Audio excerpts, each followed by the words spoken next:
What's up, pizza people? It's Jesse from Patio Pizza, and today we're doing homemade ricotta. While it is readily available in stores, making your own ricotta cheese is surprisingly easy to make and results in a fresher, more flavorful cheese that is perfect for homemade pizza. In this video, I'm going to walk you through the steps to making your own homemade ricotta at home. I'll cover the equipment you'll need, the ingredients you'll need to buy, and the step-by-step process to making the cheese. Keep watching till the end of the video where I'm going to give you a couple of extra tips on how to top pizza with homemade ricotta. This is an awesome way to get an introduction into cheese making, and it makes for a great topping on your next pizza. Let's get going. Equipment needed. The equipment needed for making ricotta cheese is relatively basic and can be found in most kitchens. Here's what you'll need. 1 large pot for heating milk, a thermometer to monitor the temperature of your milk, a slotted spoon for scooping out the curds of the cheese, and cheesecloth to strain everything through at the end. Ingredients required. To make ricotta cheese, you're going to need the following. 1 gallon of milk.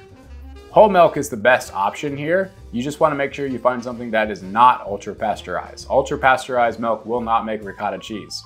If you have access to raw milk, that is going to be your best option, but I know it can be a little tricky to find. A lot of farm stands will have it, so maybe check that out. Otherwise, get a gallon of whole milk from the grocery store. Just make sure it doesn't say ultra pasteurized. 1/2 cup of lemon juice or white vinegar. Lemon juice or vinegar is used to curdle the milk. Either one works just fine. The lemon juice is going to give it just a slight lemony taste, which is really good. However, it kind of depends on what you're trying to do with the pizza at the end, if you want that flavor or not.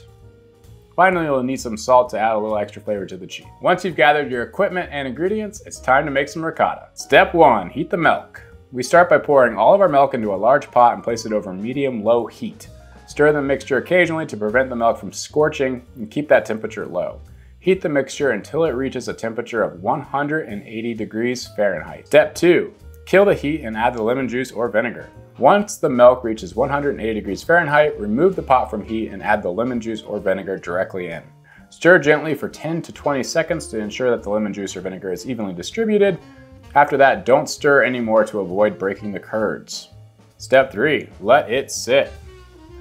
After adding the lemon juice or vinegar, let the mixture sit for 10 to 15 minutes. During this time, the acid in the lemon juice or vinegar will curdle the milk and separate the curds from the whey. Step 4, strain the curds. After letting the mixture sit for 10 to 15 minutes, use a slotted spoon to scoop the curds out of the pot and into a cheesecloth lined strainer. Allow the curds to drain for 30 minutes to 1 hour, depending on how dry you want the cheese to be. Step 5, season the cheese. Once the curds have drained, transfer them to a bowl and then season with salt to taste. That's it. Fresh, creamy, delicious, homemade ricotta cheese. One of my favorite ways to incorporate ricotta on pizza is by using a piping bag to add little dollops all over it. One of my favorite pizza combos of all time is a combination of homemade ricotta cheese, cupping pepperoni, fresh basil, and hot honey. Give it a shot. This pizza will not disappoint. I think you're really going to enjoy making this cheese at home. Again, it's a great introduction to cheese making. It can get a lot more complicated from here, but if you're interested in getting started, this is the place to do it. I hope you enjoyed this video. I hope you hit subscribe. I hope you have an awesome day, and I love you lots.